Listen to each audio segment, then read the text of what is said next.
The night was suffocating, a thick blanket of darkness smothering the small town of Eldridge. I had long since abandoned the notion of safety. The dim streetlights flickered ominously as I navigated the abandoned streets, each step echoing against the crumbling brick and shattered glass that littered the ground. It was a ghost town, one that had seen better days, but I had nowhere else to go. The echoes of my footsteps mingled with the unsettling whispers of the wind, a reminder that I was not alone in this forsaken place. I had come to Eldridge under the guise of research, hoping to uncover the truth behind the legends that surrounded it. Tales of disappearances, of dark rituals held under the pale light of the moon, and of a malevolent presence that seemed to haunt the very air. They said that anyone who entered Eldridge would be forever changed, that the town had a way of consuming those who dared to trespass. I had scoffed at those tales, convinced they were mere fabrications born from the minds of fearful locals. But as I wandered deeper into the heart of the town, a chill crept into my bones, a sense of dread that clawed at my mind. The buildings loomed over me, their decaying facades whispering secrets I dared not uncover. I felt the weight of their stares, the remnants of lives once lived pressed into the very walls. I approached what appeared to be the town hall, its grand entrance now marred by the passage of time. The door creaked open, inviting me into the darkness within. I hesitated, my heart pounding against my ribcage. Was it curiosity or fear that propelled me forward? The interior was drenched in shadows, the air heavy with dust. My breath formed clouds in the cold atmosphere as I stepped inside. The floorboards groaned beneath my weight, a haunting melody that echoed through the empty halls. I moved cautiously, my eyes scanning the room for any sign of life. It was then that I spotted it. A piece of parchment lying on a weathered table, its edges frayed and yellowed with age. I approached it warily, my heart racing as I reached out to touch the paper. It felt oddly warm beneath my fingertips, as if it had been waiting for me. The writing was scrawled in a frantic hand, each word dripping with urgency. I read it aloud, the words twisting in my mind. The list of survival: 1. Do not enter the woods after dark. The trees are alive and they remember. 2. Never speak to the shadows. They will echo your secrets and twist your mind. 3. If you hear a child crying, ignore it. It is not a child. It is a lure. 4. Do not look into the mirrors. They reflect more than just your image. 5. Leave an offering at the abandoned church. The spirits demand respect. 6. Do not trust your own thoughts. They may not be your own. 7. If you see someone in the distance, walk away. They may appear human, but they are not. 8. When the clock strikes 12, close your eyes. The darkness comes alive. 9. Never reveal your name. Names have power, and they will use it. 10. If you hear whispers, follow them, but only to the end, where you may not return. My hands trembled as I absorbed the words. Panic surged within me, a cold sweat forming at my brow. This was madness. This was a sick joke.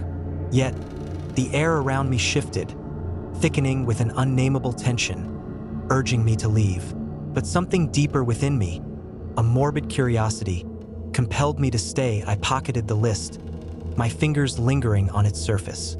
The rules echoed in my mind, chilling me to the core. They felt like a warning, a desperate plea from the past. I glanced around the darkened room. The shadows seemed to dance, almost mocking me. The hairs on the back of my neck stood on end as I felt the weight of unseen eyes upon me. That I turned to leave, but the door slammed shut behind me. The sound reverberated through the hall, a deafening boom that sent my heart racing. I rushed to the door, tugging at the handle, but it wouldn't budge. Panic clawed at my throat, my breath coming in shallow gasps. I was trapped. Realizing I had to calm myself, I stepped back, pressing my back against the cold wall. The list of survival burned a hole in my pocket, a tangible reminder of the horrors that lay beyond that door. I needed to focus. I needed to remember the first rule: do not enter the woods after dark. With a surge of determination, I faced the room again, searching for another way out. To my left, a staircase spiraled into darkness. I hesitated momentarily, weighing my options. I could stay in this room, trapped and vulnerable, or I could venture into the unknown. With every instinct screaming at me to flee, I chose the latter. As I climbed the creaking stairs, each step felt like a descent into madness. The air grew colder, the shadows thicker. I paused at the landing, my heart thrumming in my ears. The corridor stretched before me, lined with doors that seemed to whisper secrets I could not hear. I pressed forward, feeling the weight of the list in my pocket as if it were a living thing. It was then that I heard it. A soft, lilting sound drifting from one of the doors. A child's laughter. My stomach dropped, and I remembered the second rule. Never speak to the shadows. The laughter grew louder, more insistent, beckoning me closer. I fought against the urge to listen, to respond.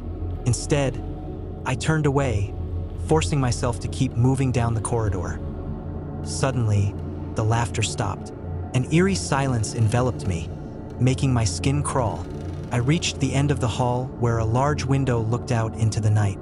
The moon hung high, casting an ethereal glow over the town. I could see the woods in the distance, their dark silhouettes looming like watchful giants. The urge to escape became overwhelming. I glanced back at the door where the laughter had come from. My heart raced as I considered the consequences of ignoring the rules. I had already broken one, but I couldn't let fear dictate my actions. I opened the window and climbed out onto the ledge. The cool night air washing over me, I dropped to the ground with a thud, landing on the overgrown grass. The town lay before me, quiet and desolate.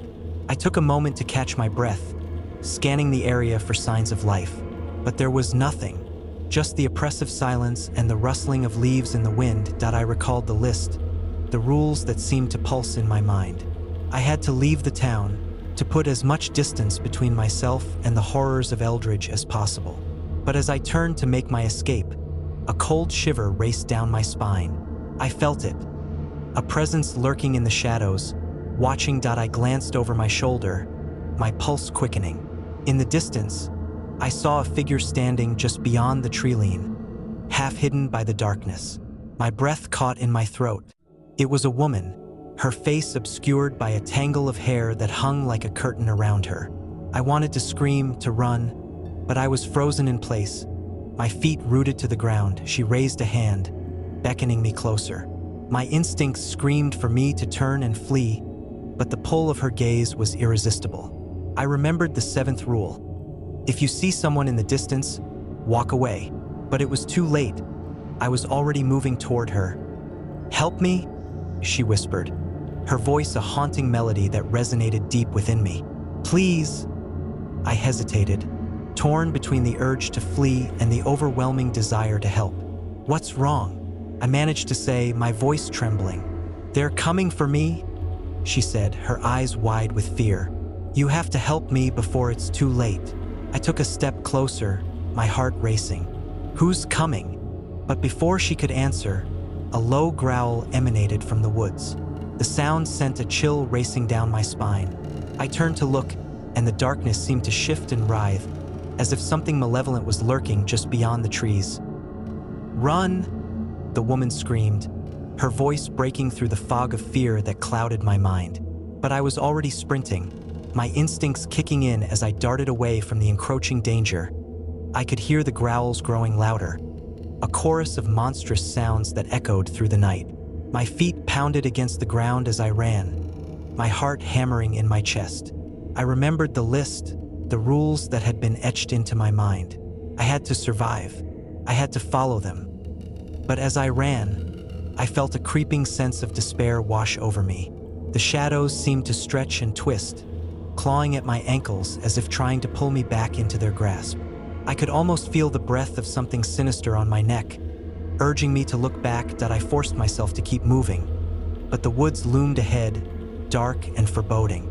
I knew I had to reach the edge before night fully enveloped me. The third rule echoed in my head. If you hear a child crying, ignore it. It is not a child. It is a lure. The woods were alive, and the trees whispered secrets that were not meant for my ears. As I reached the tree-line, I glanced back, my breath caught in my throat. The woman was gone, swallowed by the darkness. I felt a pang of guilt, but I had to keep moving. I had to survive. I plunged into the woods, the canopy overhead blocking out the pale moonlight. My heart raced as I pushed deeper into the underbrush, the sounds of the night wrapping around me like a shroud. The air was thick with the scent of damp earth and decaying leaves. Every rustle, every snap of a twig sent my nerves into overdrive. Suddenly, I heard it, a soft, pitiful whimper echoing through the trees. My heart sank as I remembered the third rule. I forced myself to ignore it, to push the sound from my mind.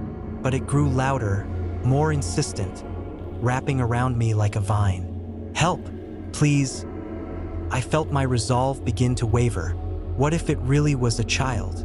What if it was trapped and alone? I gritted my teeth, forcing my feet to move forward. Couldn't look back.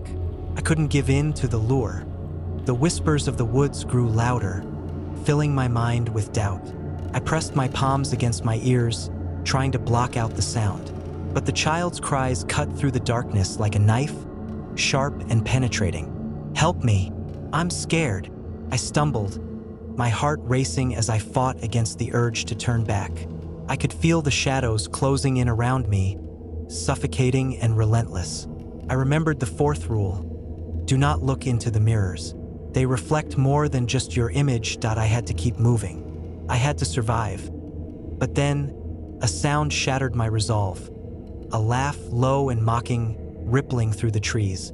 I froze, my breath hitching in my throat. I turned slowly, glancing back toward the path I had come from. The shadows seemed to dance, twisting in the moonlight, and I felt a chill creep into my bones. It was then that I saw it. A figure standing just beyond the reach of the trees. It was tall and thin, its features obscured by darkness.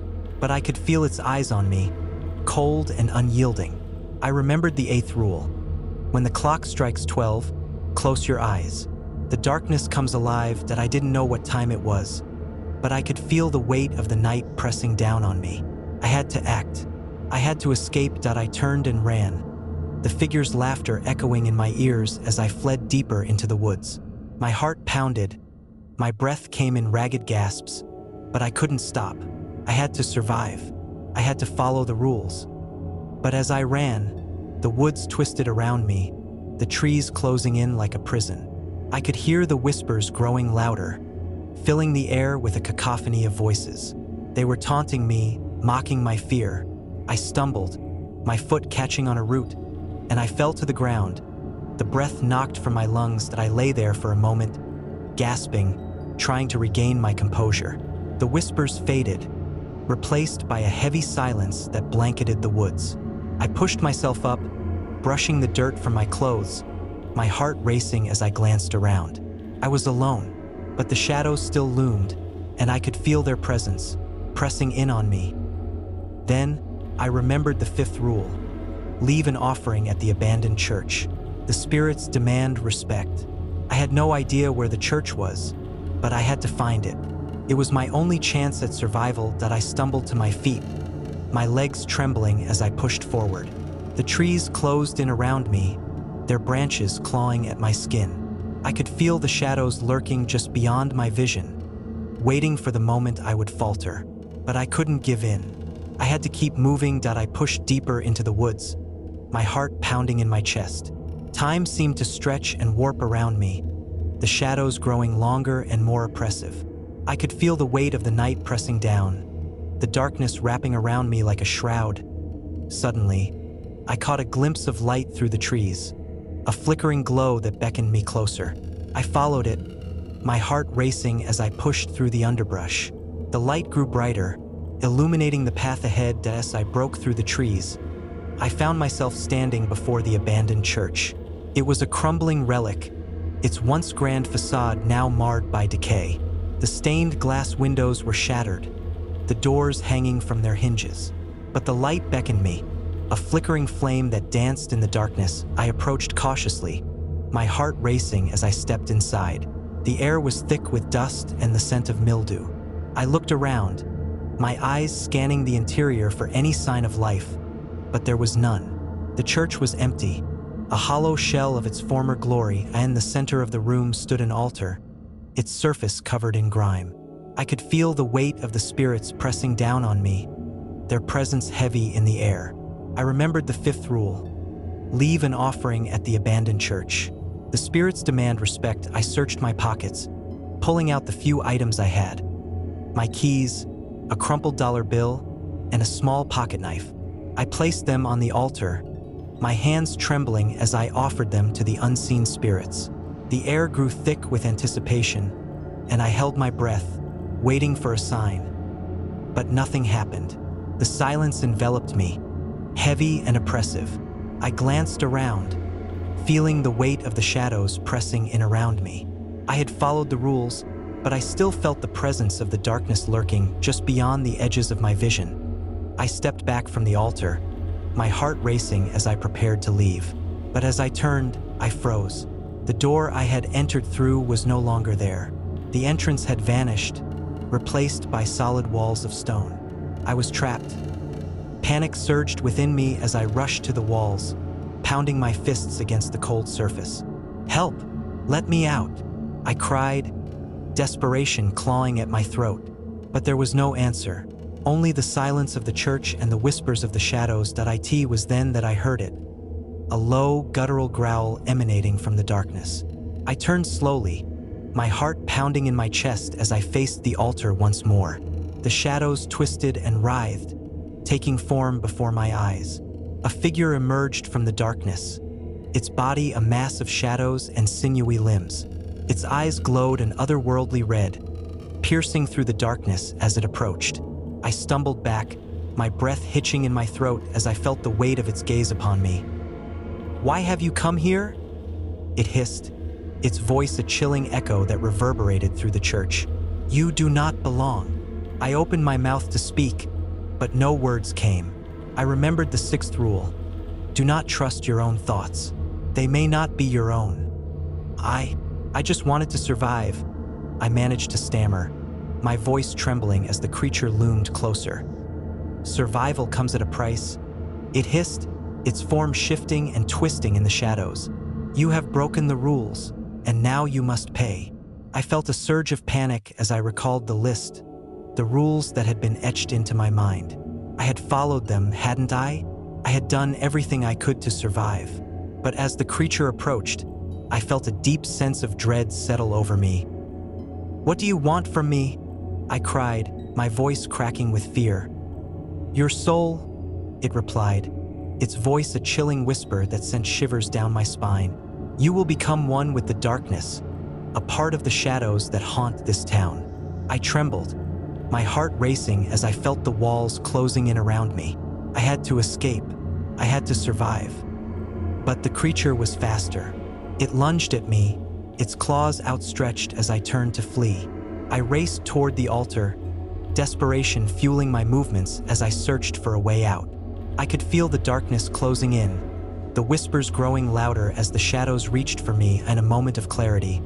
I remembered the ninth rule: never reveal your name. Names have power and they will use it. I needed to keep my identity hidden. I needed to become a ghost in this town, just another shadow lost in the darkness. "Leave me alone!" I screamed, my voice echoing through the church as I raised my pocket knife. I swung it at the darkness, my heart pounding as I fought against the creature's advance. But it was too late. The shadows enveloped me, clawing at my skin as I felt myself being pulled into the void. I fought against it, but the darkness was relentless, consuming me whole as I was swallowed by the shadows. I felt a strange sense of calm washing over me. The whispers faded, replaced by a haunting melody that echoed through my mind. I had become one with the darkness, a part of the town that had consumed so many before me, and as I surrendered to the shadows, I understood the truth of the list. The rules that had haunted me were not just warnings. They were the essence of Eldridge itself. I had become a part of its history, a ghost lost in the whispers of the night at IT. Was then that I realized the final rule. If you hear whispers, follow them, but only to the end, where you may not return. And in that moment, I understood the price of survival in Eldridge. I had followed the rules, but in doing so, I had lost myself to the darkness. The town had claimed another soul, and I would forever wander its shadows, a whisper in the night. Until I escaped, I mustered up courage to tell the story. Maybe one day I will say how I escaped.